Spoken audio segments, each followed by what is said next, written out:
आज का टॉपिक है कि तुम्हारी कहानियां बदल जाएंगी। किसी ने आप पर कहानी लिख दी, ये बेकार आदमी है, ये कभी सफल नहीं हो सकता, इसको शुगर की बीमारी है, कुछ समय के बाद ये मर जाएगा, इसकी किडनी खराब है, कुछ समय का ये मेंबर है, ये कुछ समय का मेहमान है। लेकिन मैं आपको बोलना चाहता हूं, आज से कहानी बदलेगी, ये हमेशा का मेहमान है।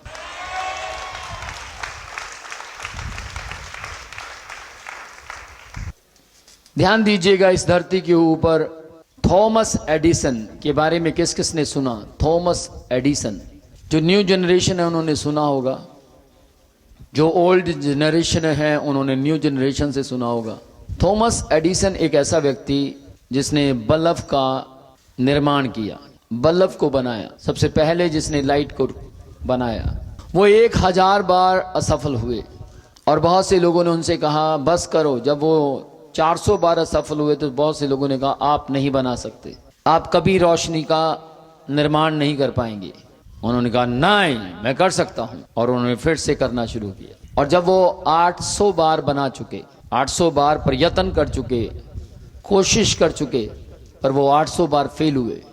और बहुत से लोगों ने कहा, उनके परिवार के लोगों ने कहा आप इसको छोड़कर कोई और काम क्यों नहीं करते? उन्होंने कहा नहीं, मैं करूंगा। उनके अंदर एक जिज्ञासा थी, उनके अंदर एक विश्वास था कि मैं कर सकता हूं। और थॉमस एडिसन 1000 बार असफल हुए, लेकिन 1001 बार जैसे ही आया वो सफल हो गए। और उन्होंने बल्ब का निर्माण कर दिया। मेरे ख्याल से अगर वो थोड़ी बार हारते और वो बल्ब का निर्माण कर देते, नॉर्मल बात थी, क्योंकि कई 100 बार साइंटिस्ट हारते थे उस समय भी। लेकिन थॉमस एडिसन पहले व्यक्ति थे जो 1000 बार हारे थे। किसी ने कहा उनसे आकर कि आप 1000 बार हार चुके हैं। सुने ध्यान से, 1000 बार हार चुके हैं। उन्होंने कहा मैं 1000 बार हारा नहीं हूं, मुझे 1000 ऐसे नुक्ते पता लग गए हैं जिनसे बल्ब नहीं बनता।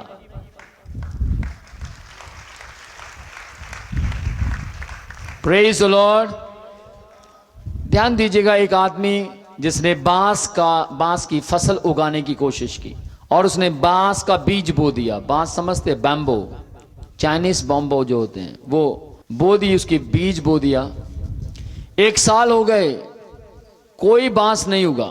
2 साल हो गए, कोई बांस नहीं उगा। लेकिन बोने वाला लगातार मेहनत करता रहा, बोने वाला लगातार गुदाई करता रहा, लगातार उसको परवरिश करने के लिए जो जो चीजों की जरूरत होती है वो डालता रहा। 1 साल बीत गया, 2 साल बीत गए, 3 साल बीत गए, 4 साल बीत गए। और जिन्होंने उसे बीजते हुए देखा था उन्होंने कहा है तेरी फसल अब नहीं उगेगी, तेरा बोया हुआ बीज बेकार हो गया है, कहां बीज रहा है, तू जगह चेंज कर, ये जगह सही नहीं है। लेकिन उस आदमी ने कहा नहीं, मैं मेहनत करता रहूंगा।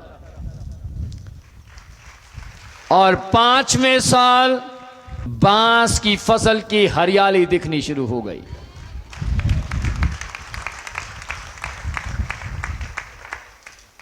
पांचवें साल 4 साल इंतजार किया, जबकि इतना टाइम नहीं लगता बांस की फसल को, लेकिन उसको 5वें साल में बांस की फसल दिखने लगी।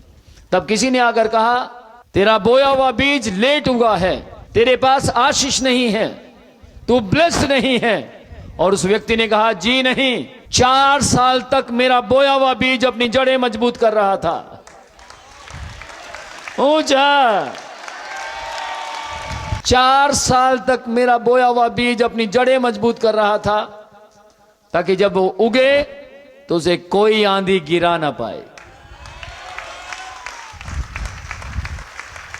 अगर आप ये कहते हैं मैं अभी तक सफल नहीं हुआ, 1 साल, 2 साल, 3 साल, 4 साल, 5 साल, 6 साल हो गए मुझे विश्वास में, लेकिन मैं सफल नहीं हो पा रहा हूं, तो मैं आपको बोलना चाहता हूं आपकी सफलताएं जड़ें मजबूत कर रही हैं।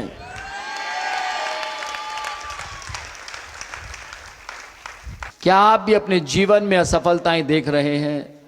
क्या आप भी अपने जीवन में सोच रहे हैं कि मैं शायद ही आगे निकल पाऊंगा या निकल पाऊंगी? क्या आप भी अपने जीवनों में ये बात सोच रहे हैं कि हमने बहुत स्ट्रगल किया, बहुत मेहनत की, पर हम आगे नहीं बढ़ पा रहे हैं।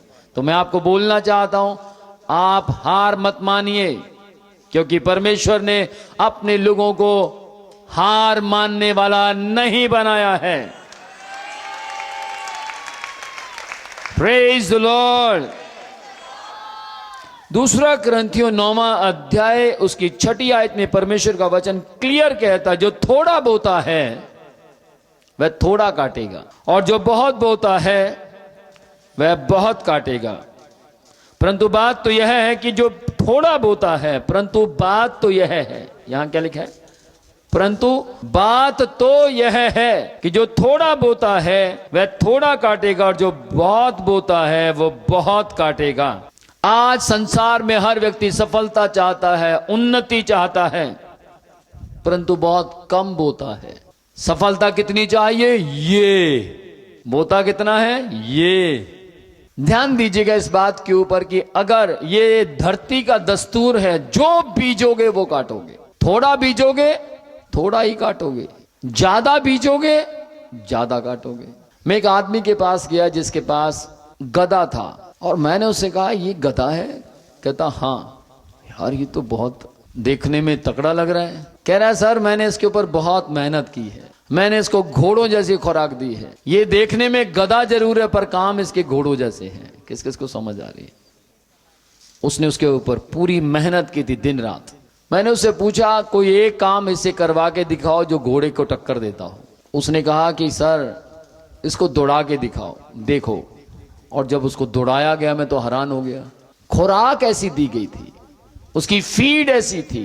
तो मैं आज आपको बोलना चाहता हूं, यदि आप चाहते हैं कि आपकी फसलें अच्छी होने पाए तो उतना बीज बोएं जितने फसल उगे। Praise the Lord.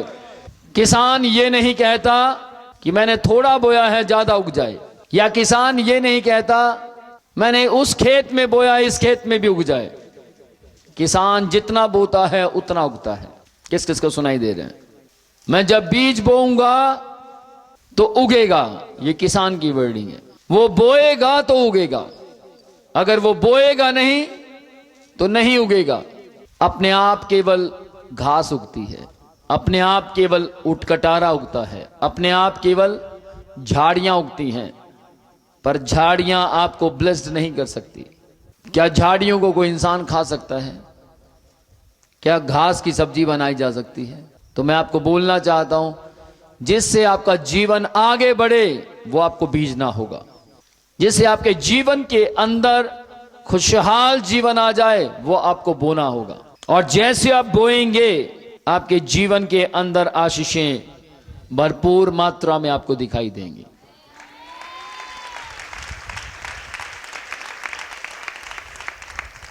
किसान बोता है, बीजता है और समय आने पर काटता है। आज बोया एकदम से नहीं काट सकता, उसका समय है।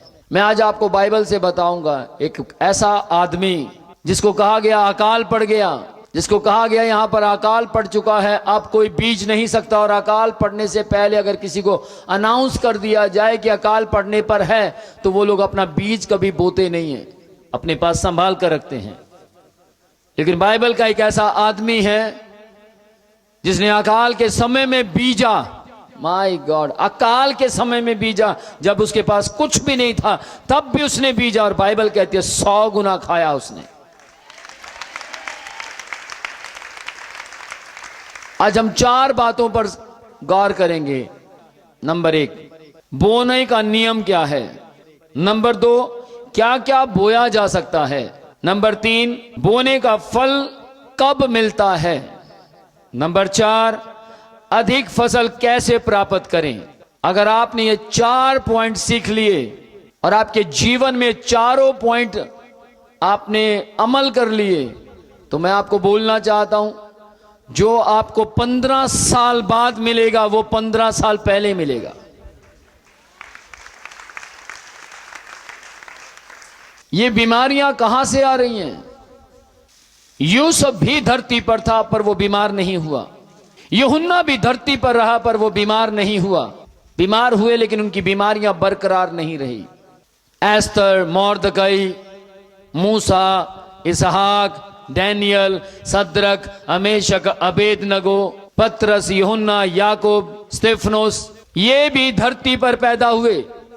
मैं यीशु का नाम नहीं लूंगा क्योंकि आप कहेंगे कि यीशु मसीह तो परमेश्वर था, लेकिन पतरस परमेश्वर नहीं था, यूहन्ना परमेश्वर नहीं था, याकूब परमेश्वर नहीं था, डैनियल परमेश्वर नहीं था, लेकिन इन्होंने परमेश्वर से मुलाकात की।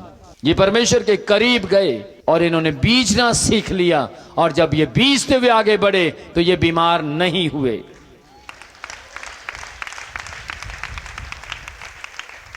परमेश्वर का अटल एक नियम है, बोना और कटनी।